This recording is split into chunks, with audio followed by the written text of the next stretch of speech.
Okay, I'm going to get started. Hi, I'm Cory Doctorow. I'm coming to you from Las Vegas, Nevada, where I have just given a version of this talk on the main stage at DEF CON. I'm going to give you a shorter one here.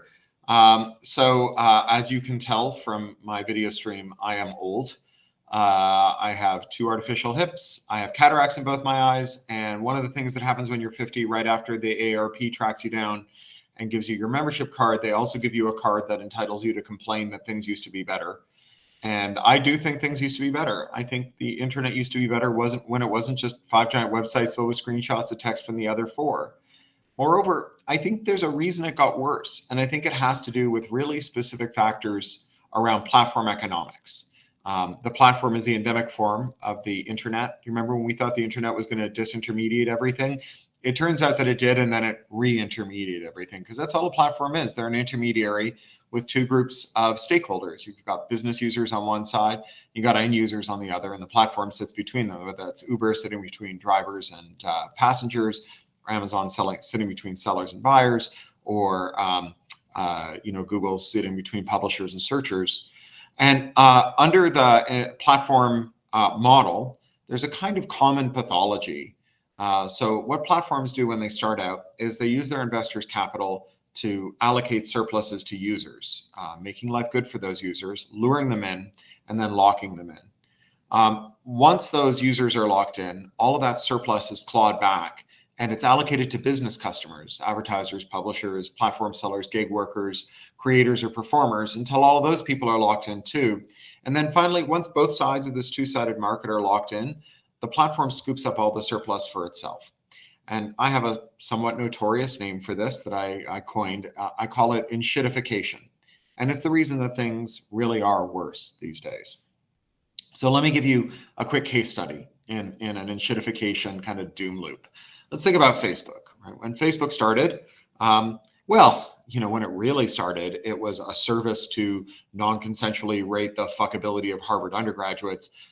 Incredibly, this was the best moment in Facebook history. It only got worse after that. But at a certain point in 2006, it said, we're tired of only having people with .edu addresses on the service, American college kids. We're going to open up to the general public. The problem was that the general public were already all using MySpace. So Facebook had to make a pitch to those users. And it said, hey, MySpace users, has it ever occurred to you that you're trapped on a platform run by a senescent, crapulent, evil Australian billionaire who spies on you with every hour that God sends? Come and use Facebook. We're the privacy-forward alternative to MySpace. We will never spy on you. If you come and use Facebook, we will ask you to tell us who matters to you in this world. And when those people post a thing that they want the people who follow them to see, we'll show it to you. That was the initial Facebook promise. Now, users piled into Facebook because that's actually a pretty good offer. And as they did, they locked themselves in. This is a thing that happens with social media. When people who like each other join a platform and start to use it to interact with one another, they take each other hostage. Because even if they don't like the platform, they like each other. And are agreeing on whether it's time to leave the platform, and if so, where to go. It's one of these transcendentally difficult things. It's what economists call the collective action problem. And so you end up in this mutual hostage taking where I like you, you like me, we both hate the platform, we like each other, but we can't agree on where to go, and so we're stuck here. Now, once those users had locked themselves in, Facebook could start to withdraw some of its surplus from them and start allocating it to 2 key groups of business stakeholders. One was advertisers, the other one was publishers. So to advertisers, they said, hey, do you remember when we told these rubes we were never going to spy on them? We were lying. We're going to spy on them from asshole to appetite. And we're going to let you target ads really cheaply. And we're going to devote an enormous amount of engineering resources to making sure that there's very little ad fraud. So you're going to buy ads really cheaply. You're going to target them really accurately. And then every ad you buy is going to be seen by a human. Another great offer. Then they went to the publishers and they said, do you remember when we told these rubes that we were going to only show them the things that they asked to see? We were lying then too. Why don't you take small excerpts of the things that you publish on your own website, put them on Facebook, add a link to the bottom of it. We're going to non-consensually ram those into the eyeballs of our users who never asked to see them. We're going to create a free traffic funnel that will drive traffic to your website where you can monetize it however you want. And so those advertisers and publishers, they got very locked into Facebook too. They became very dependent on Facebook because they needed the users. So the users locked in each other, and then they locked in the business customers, the advertisers and publishers. Once everybody was fully locked in, it was time for the third stage of enshittification. That's when Facebook withdraws the surplus to give it to itself. So for users, that meant that your feed became an increasingly homeopathic dose of the things you asked to see, posted by the people you followed, so that there was room for advertisements and suggested posts from people who paid to boost their posts. For advertisers, it meant the prices went up and ad fraud policing went down. So you paid more for ads, and there was a much stronger likelihood that no one was going to see them, even if you were paying for them. And for publishers, Facebook was able to turn the dial so that your post was much less likely to be seen unless you put much more of that post in there. So until gradually, Facebook had kind of boiled the frog so that every publisher was putting the whole text of their article in, and then, sticking the knife in at the end was saying, oof, when you link back to your own website, we can't even tell if it's a malicious website. So we're not going to show posts that have links to outside the Facebook ecosystem to users. So even if you want to reach the users who are following you, we are not going to show them that unless you keep all the links out of your post. You're going to put the whole post in, don't link back to your own website. And then, the next stage was, hey, tell you what, we're not going to show them to them even then. You're going to have to pay to boost your content.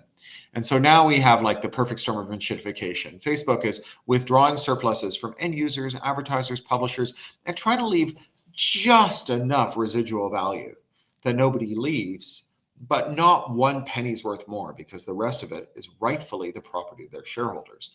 Now, this is a super brittle equilibrium to maintain. All it takes is one privacy scandal, one Cambridge Analytica, one whistleblower, one live stream mass shooting, and people can go from like, oh, I hate this place, but I can't figure out how to leave, to, oh my God, get me the fuck out of this shithole, in like one instant, and they're gone. Boom. And so Facebook is now in this place where they're in terminal enshittification, where they're a pile of shit. And they're doing what tech platforms do when they reach terminal enshittification. They're panicking, which they call pivoting. And so the pivot in this case is the idea that all of our futures is to submit to being legless, sexless, low polygon, heavily surveilled cartoon characters in a virtual world they stole from a 25-year-old satirical science fiction novel. And so here we are, right, in end stage enshittification. And it's not just Facebook, right? It's all of the platforms are starting to look like this, whether it's Reddit or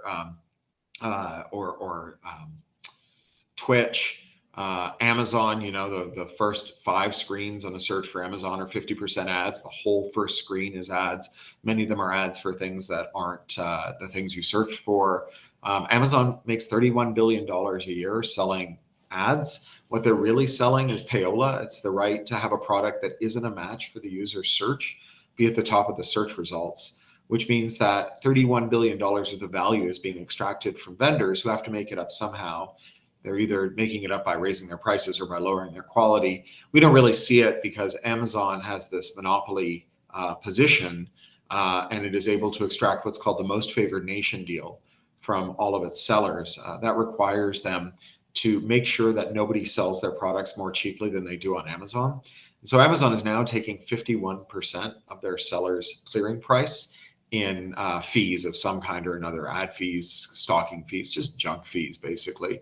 And those buyers, well, they can't, or the sellers rather, they can't afford to leave because Amazon's locked all the buyers in. They're pre-selling us a year shipping in advance through a program called Prime. Once you got Prime, 90% of users start their searches on Amazon. And if they find what they're looking for, they don't search anywhere else. So if you're a merchant, you gotta sell on Amazon. So Amazon can take 51 cents out of every dollar that you make, and then you can raise your prices on Amazon. And we don't see it, at least not in this particularized way, because you also got to raise your prices everywhere else. So the prices at Walmart and Target, and even on the retailer's own or the wholesaler's own website, the manufacturer's own website, are all higher to pay for this. And this is enshittification too. Enshittification is what happens when you have 3 factors. On the one hand, you have a monopoly or a cartel. That's happened in a lot of industries. everything from intermodal shipping to running shoes to professional wrestling to beer to finance. And there's a reason for it. 40 years ago, Carter took a couple of Jenga blocks out of the antitrust enforcement system in America. Reagan liked that idea and started removing them by the fistful. Every administration since has followed suit. And so what we were left with at the start of the Biden administration was a kind of sickly, barely alive antitrust enforcement that could not even get out of bed on its own. The Biden administration has substantially reversed that, but it's going to take a long time to undo the damage, even assuming that the next administration doesn't reverse course again. So once you've got a monopoly, you're in the starting gate for enshittification. It's easier to treat your customers like shit if you're the only game in town. But with tech, you get two more factors that produce the pure high-grade enshittification we see in our tech lives today. They both have to do with the endemic flexibility of digital services. Digital services are just flexible in a way that physical services are not. You know, John D. Rockefeller couldn't click a mouse and drop another extra 100 miles of train track in order to compete with someone who was putting in a competing oil pipeline. But, you know, when Jeff Bezos tried to buy diapers.com and they said, no, we don't want to be a subsidiary of Amazon, he was like, fine. Clicked a mouse and they started selling diapers below cost. They lit $100 million on fire in the course of a couple of months. Diapers.com went out of business. Platforms can twiddle the knobs on their back end to change the compensation, to change the recommendations, to change the likelihood that a performer will get an audience or not, whether they're boosted, whether they're suppressed. And they can do it from moment to moment and second to second. And they're effectively unconstrained by any regulation that would limit them and how they do this. So they're unconstrained by privacy law, by labor law, by fair trading laws, and they're able to do things that would otherwise be considered illegal labor practices, illegal privacy practices, or illegal trading practices in any other sector. One of the reasons that they have all of that legal privilege, that legal protection, is because when an industry dwindles to a handful of companies, it's much easier for those companies to decide on what they want to spend their lobbying money on. You know, when a sector consists of 100 squabbling small and medium-sized enterprises, they can't even agree on where to hold their annual meeting, much less have an agenda that emerges from it about what they're going to ask Washington, D.C. or Westminster or Brussels about. But when there's 3 or 4 or 5 companies in a sector, they have so much money to spend because they don't really compete with one another, and they have so little trouble agreeing on what to spend it on that they get policies that are very favorable to them. And so we have the people who run these tech platforms that have very little competition, who get to twiddle their knobs all day long, and we can't pass a law to make them stop touching their knobs. And they love touching their knobs. And then you have the third factor of enshittification: concentration, unlimited twiddling for the platforms, and no twiddling for us. So the same digital forces that impart that flexibility to digital platforms, that allow them to reel us out and reel us in like a fish on a hook, also allow us to push back. Think about ad blocking, the most popular consumer boycott in the history of the human race. 1 in 4 web users has installed an ad blocker, and you know that's because the web is an open platform and no one vendor controls it. And so you can just mod your web browser. You can install a plugin that looks for things that look like ads and just makes them disappear. Looks for things that look like trackers and blocks them. But the platforms have managed to secure changes to technology law so that we can't do that elsewhere. If you wanted to do that with one of the closed platforms like the app ecosystem, you would first have to reverse engineer the app. And reverse engineering the app would trigger criminal and civil liability under Section 1201 of the Digital Millennium Copyright Act. That's a $500,000 fine and a 5-year prison sentence for a first offense, even if you don't violate anyone's copyright. This is basically a charter for a felony contempt of business model, where doing anything that displeases an incumbent business constitutes a crime or at least a civil infraction, and places you in very serious legal jeopardy. And so that's the third piece of the puzzle here. You have companies that are highly concentrated. They can abuse us any way they want, and they have the digital tools to make that abuse move really quickly and allow them to play a very high-speed shell game. And we are not allowed to have any self-defense mechanisms. And all of this militates for a way to not restore the old good internet. I don't want the old good internet. It's a way for us to build the new good internet, a way for us to make the Enshitternet a kind of intermediate stage between the old good internet and the new good internet. A new good internet that's run by and for the people who use it, a new internet where we seize the means of computation. So the first thing we got to do is we got to start breaking up the monopolies and making it harder for new monopolies to form. And this is actually going pretty well. Lena Khan, the chair of the Federal Trade Commission, and her counterpart, Jonathan Cantor at the Department of Justice Antitrust Division, have promulgated new merger guidelines that place really strict limits on the kind of predatory acquisitions that have driven the scale of the tech companies. You know, the tech companies like to call themselves Willy Wonka's idea factories, but they're really just, you know, rich Uncle Pennybags. You know, Google's a company that made one good product, a search engine. That was 25 years ago. Everything else they made in-house, they failed at. It couldn't make a video platform. They couldn't make a social media network. They couldn't even keep their RSS running, their RSS reader running, to say nothing of their, you know, goofy Wi-Fi cities and Wi-Fi balloons and all the rest of it. Everything they've got that's successful, that made them into the kind of vertically integrated monopoly they are, they bought from someone else. They bought their video stack, they bought their ad stack, they bought their collaboration stack, mapping, server management, mobile, you name it, right? They're not making things company, they're buying things company with a sideline and operationalizing them. I don't want to give them short shrift here. And that's true of other tech companies too. You know, Apple buys 90 companies a year. Tim Cook comes home with a new company more often than you come home with a new bag of groceries. And so by limiting mergers, we really limit the ability of these companies to grow because they're just not that good at thinking up stuff. They have the innovator's dilemma. They're big and unwieldy. And on top of that, there's efforts to break them up. So there's a new bipartisan bill called the America Act that would break up the ad business of Google and Facebook. That bill, when I call it bipartisan, I'm not kidding. Its two main co-sponsors are Ted Cruz and Elizabeth Warren. All right, so step one, limit corporate concentration. On it, it's going to take a while. It took 69 years to break up AT&T. Step two, we got to reduce the twiddling by the platforms. Comprehensive privacy law, labor law that ends the fiction of gig work, fair trading law that says that if you tell someone that you're going to show them a feed from someone they subscribe to, you have to. If you tell someone that you're going to give them a search result that matches what they search for, you have to give them the best result, not the one that pays you the most money, right? Those are just basic fair trading standards. You walk into the shop and you ask for a GE light bulb, and the guy behind the counter sells you a no-name light bulb, but tells you it's GE and tricks you into it. You don't notice till you leave. That is fraud on its face, and we got to stop these companies from doing it. We also got to let those users leave the platforms. We got to help solve this collective action problem. You know, you can think about the problem of big tech as being analogous to the problem of fire debt in California. Until the settlers arrived, indigenous tribes in California, they used to have managed burns on a regular basis to clear out the dead wood, the old dying trees, to open the canopy so that new growth could emerge. And when the settlers arrived, they declared war on fire and they stopped all the fire. And what they got wasn't no fire. What they got was wildfire, because now California has all this fire debt and it just bursts into flame every year.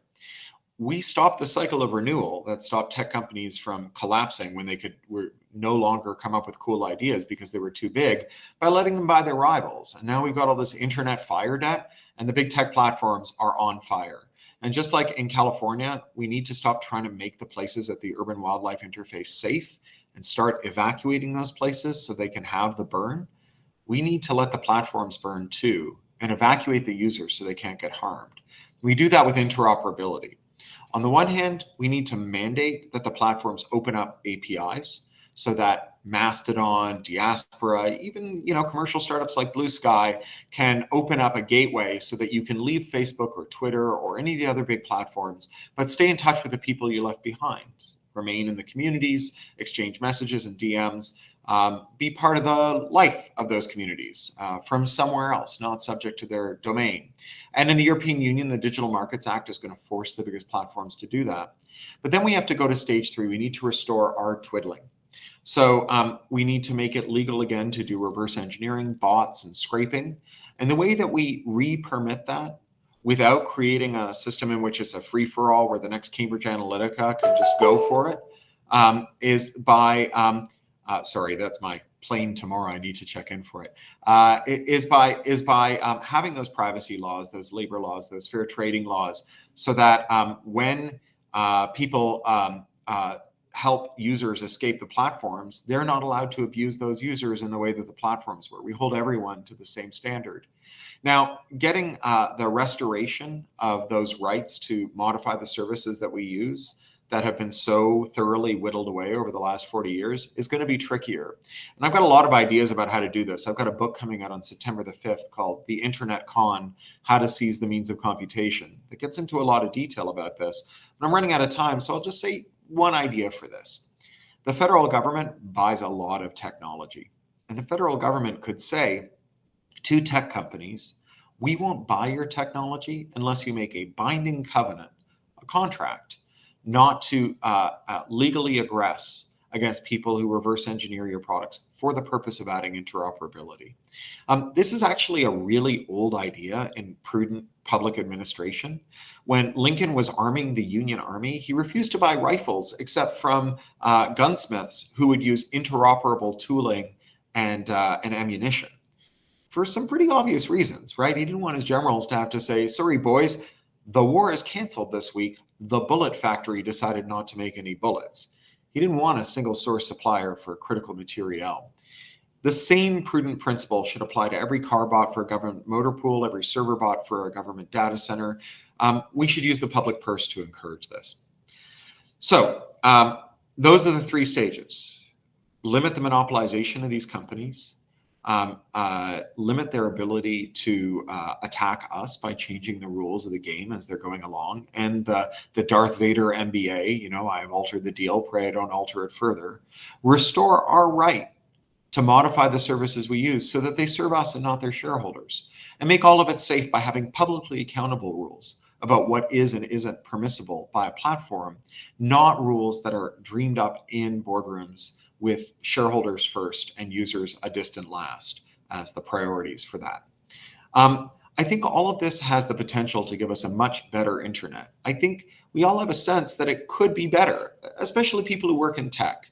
And that gives me hope, because if you remember, the first dream of the tech worker was, sure, I'll work for a big dumb company for a couple of years, but then I'm going to strike out on my own and put them out of business. Gradually, that dream narrowed to, well, I'm going to work for a big dumb company for a while, strike it on my own, do a fake startup, which is going to get acqui-hired by the company I left.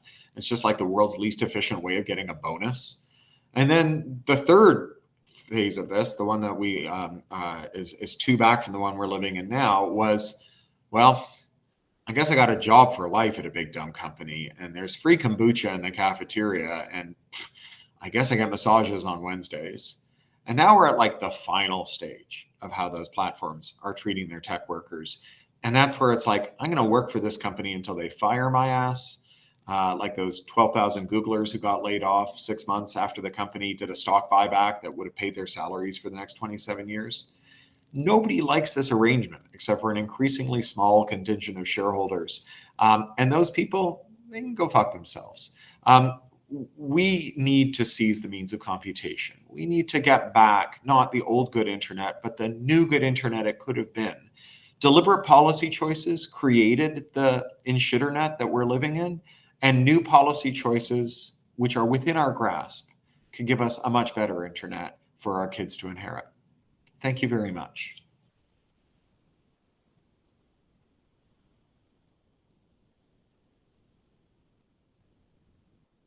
I'm just going through the chat here.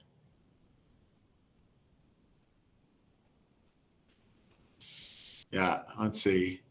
Pax says, I'm a year younger than them, so I can't be old. No. It's just you're even older. Sorry.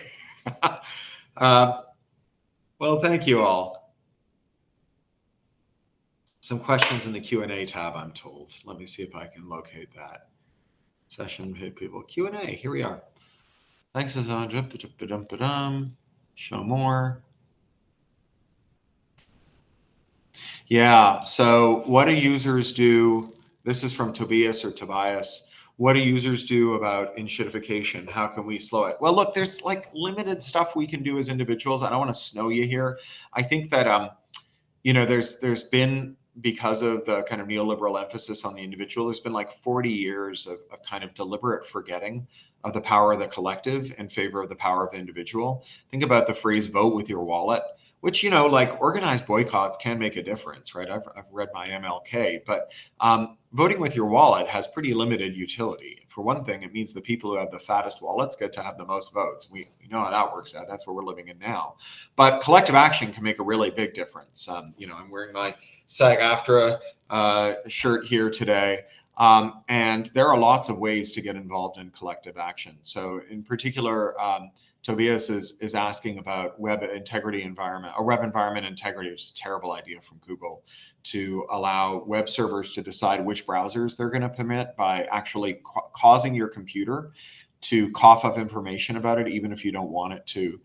This is a really bad idea, but it should be understood as being downstream of some other policy choices. Like, in theory, if we didn't have all the laws that stop you from modifying your computer, there would just be products in the market that would allow you to turn that off, right? To spoof what's going out of your computer. The reason that Google is able to even contemplate this ridiculous course of action is we are already kind of 3 steps down the grease slide into hell. You know, as the old joke from Ireland goes, if you wanted to get there, I wouldn't start from here.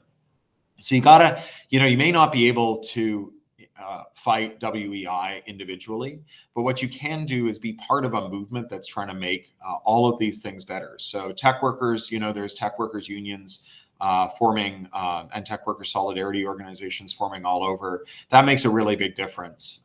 You know, unionized workers can be the shield for their users, because it is often the case that workers in tech want their users to be safe, whereas their bosses want their users to be drained.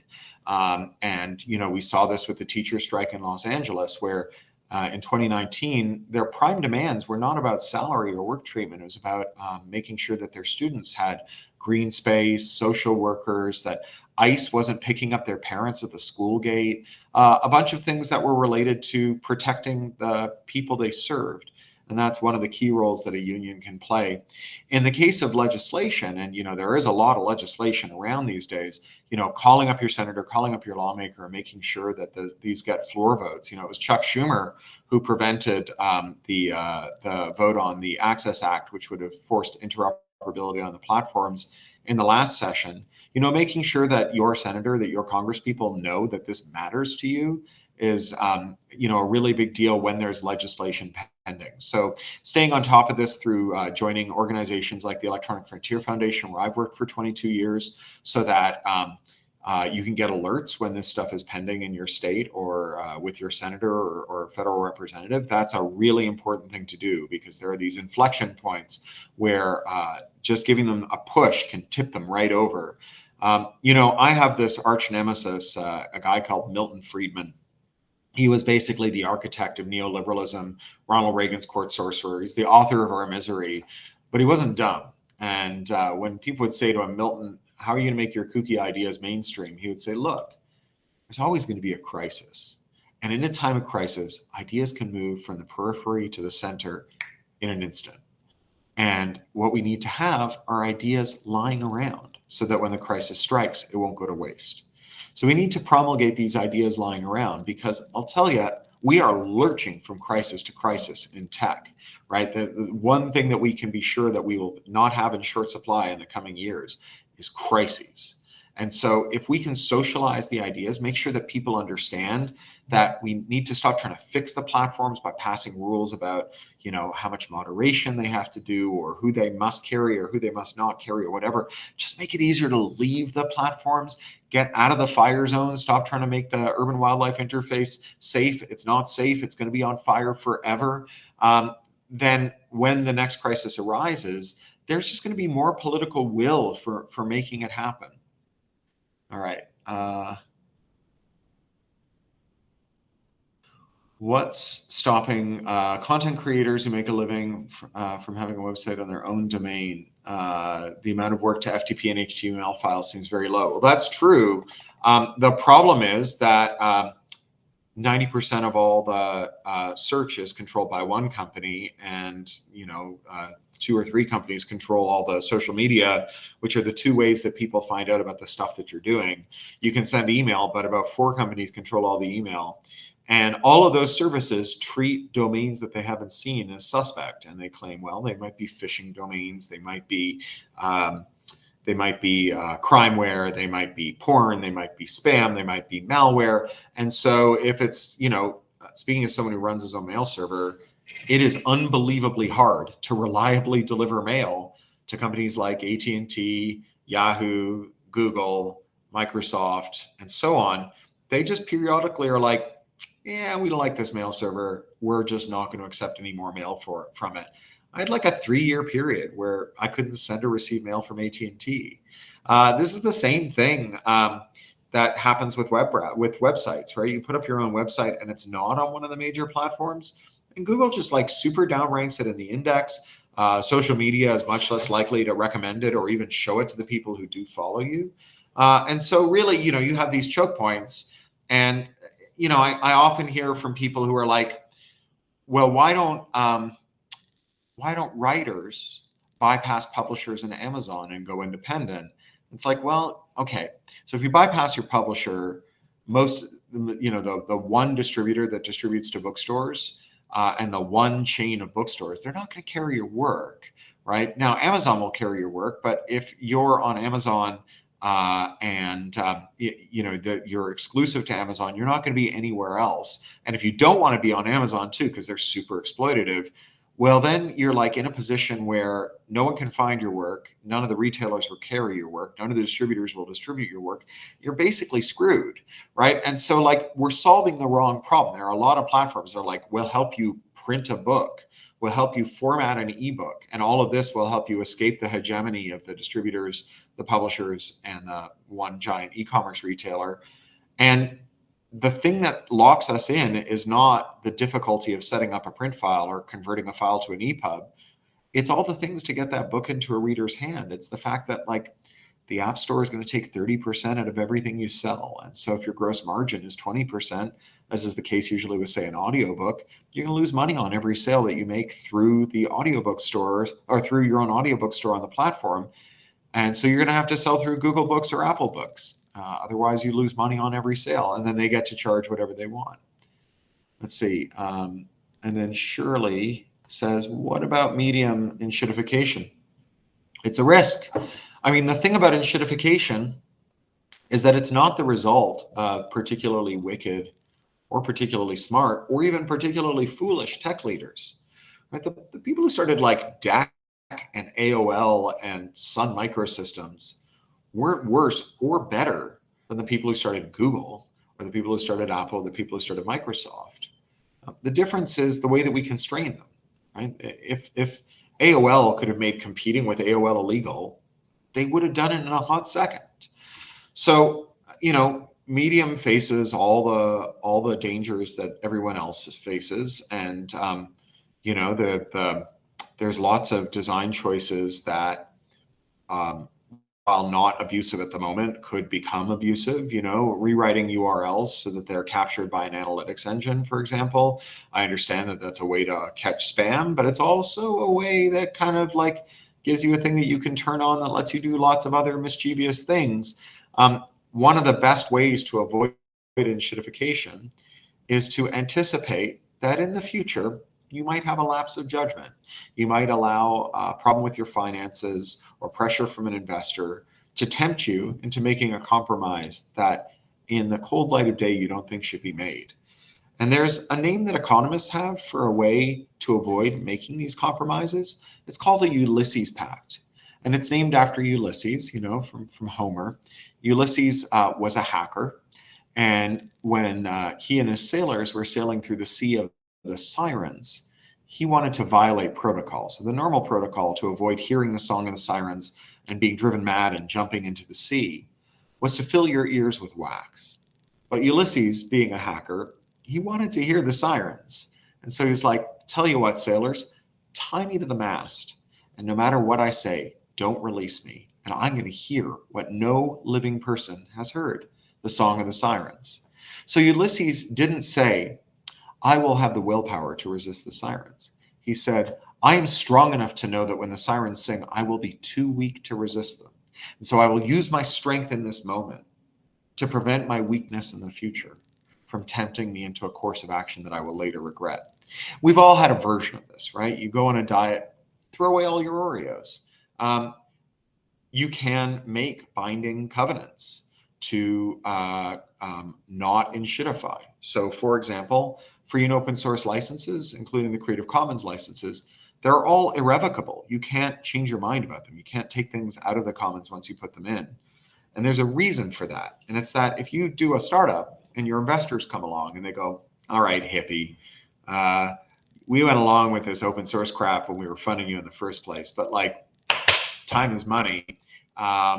You're going to have to make all that code proprietary, or you're not getting your next tranche. And the 150 good old friends that you tempted to quit their decent, reliable jobs and put their kids' college funds and their mortgage on the line and come work for you, we're going to put them out on the street. You can say to your boss, that's terrible, and I would do this if I could, but I literally can't because the code is irrevocably licensed. And so if Medium wants to guard itself against enshittification in the future, it needs to think about how it can make promises that it can't renege on, right? That's things like worker co-ops, permanent open licensing, creating systems that allow users, including writers, to port their content out, as a blob and redirect readers to a new website. All of these things that say like that set up a situation where if you do cave to temptation, something really bad will happen to the business, so that when the temptation arises, your own venal nature and not your best nature will stay your hand. Well, I think those are all the questions. I can go back to the chat and see how that's going. Thank you, John, for that. Yeah.